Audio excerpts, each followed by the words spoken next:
بالکل په دې څو وروستیو ورځو کې د وسلوالو مخالفینو لخوا خصوصا د طالبانو لخوا په سلما بند او شاواروز بند باندې بریدونه شوي دي.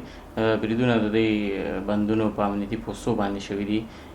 په دغه بریدونو کې د شاواروز بند د بدني دیوال ته زیان رسېدلی دی. په ټوله کې د بند ساحې د امنیتي ځواکونو تر ولکې لاندې دي، خو طالبان له لرې ساحو څخه په دغه بندونو باندې هوانونه توغوي، راکېټي بریدونه کوي.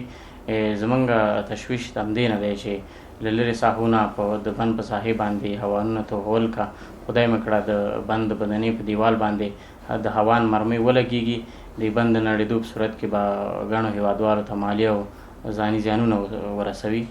زموږ د طالبانو څخه غوښتنه دا ده چې په نظامي جګړو کې باید دوی ملي شتمنیو او عامه تاسیساتو ته زیان ونه رسوي، ځکه دا د ټول ولس مشترک مال دی.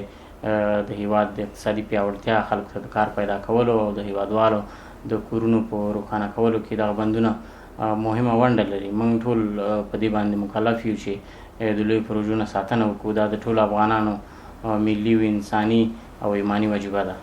له هر بند نه څو کمربند امنیتي ځواکونه پراته دي په ډېرو لرو ساحو کې. بیا همداسې دا کمربندونه بند ته نږدې کېږي.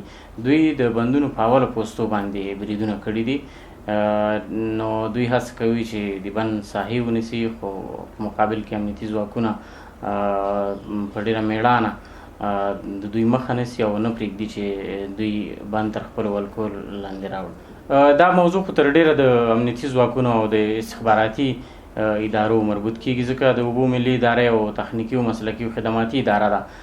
تر ډېره بیا هغوی پوهېږي چې د طالبانو سره سره نور څوک دي چې په بندونو باندې بریدونه کوي او غواړي ملي شتمنۍ زیانمنې کړي. د اوبو ملي اداره د امنیتي ارګانونو سره له نږدې نه اړیکه لري، ښه هماهنګۍ لري، تر څو ټولې پروژې، که لوی بندونه دي، متوسط کوچني بندونه دي او یا نورې د اوبو فراختې پروژې دي، د دې د امنیت لپاره موږ د هغوی سره ښه هماهنګي لرو. امنیت په ټول حکومت په ټول توان باندې د لویو پروژو ساتنه کوي. هغه که کمال خان بند دی، کجکي بند دی، سلما بند دی، بخش آباد بند دی، شاواروز بند دی او یا نور بندونه دي. خو د دې سره سره د هېواد د وضعیت ته په کتو په ځینې ساحو کې جګړې او ناامنۍ د دې لامل شوي دي چې د پروژو چارې د ځنډ او خنډ سره مخ شي.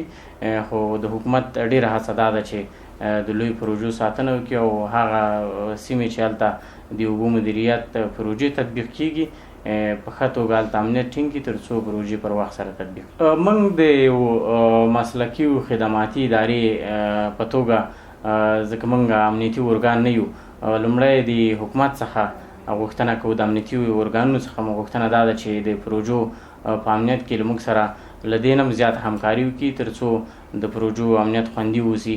دویم د مخالفینو څخه، د طالبانو څخه مو غوښتنه دا ده چې دا ملي شتمنۍ دي، نه باید نظامي جګړې د دې باعث شي چې ملي شتمنیو ته زیان ورسیږي یا لوی بندونو ته زیان ورسیږي. په دریم قدم کې مو له ولس څخه هیله دا ده چې له موږ سره همکار واوسي، مخالفینو ته اجازه ورنه کړي چې د دوی ملي شتمنۍ، عامه تاسیسات چې دوی ترې ګټه پورته کوي هغه زیانمن کړي او زیان ورته ورسوي. نو زموږ د ټولو غاړو څخه هیله دا ده چې د اوبو ملي ادارې سره همکار واوسي. دغه پروژو ګټه ولس ته ده. هر کار چې کېږي د ولس د ښې ورځې لپاره کېږي. همدا بندونه د ولس ځمکې خړوبوي، د اولادونه پکې مصروف دي په کار. د دې بندونو له برېښنا نه د همدې ولس کورونه روښانه شوي دي. ولس باید دا خپل مال وګڼي، د خپله ترې ساتنه وکړي. مخالفینو، تروریستانو، طالبانو او نورو ډلو ته اجازه ورنه کړي چې د دوی ملي شتمنۍ زیانمنې کړي، ځکه دا د ولس مال دی. ولس مجبور دی چې د دې نه ساتنه وکړي. زموږ هم غوښتنه د ولس نه هم دا ده چې تاسو مو پرېږدئ چې څوک مو ملي شتمنۍ ړنګ کړي. زموږ سره همکار اوسئ د پروژو د تطبیق په برخه کې، د پروژو د ساتنه په برخه کې. حکومت که خدمات وړاندې کوي، ولس هم همدومره مسؤل دی چې باید د دې نه ساتنه وکړي.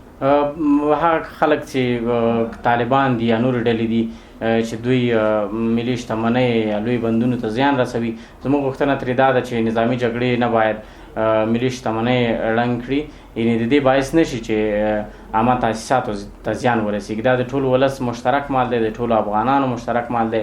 دا زموږ د هیواد اقتصادي پیاوړتیا، خلکو ته د کار پیدا کولو او د دوی د کورونو په روښنایي او د دوی د ښه ژوند لپاره جوړ شوي دي. موږ ټول باید د دې ساتنه وکړو. طالبان هم باید په خپلو جګړو کې ملي شتمنیو ته پام وکړي او زیانمن یې نه کړي.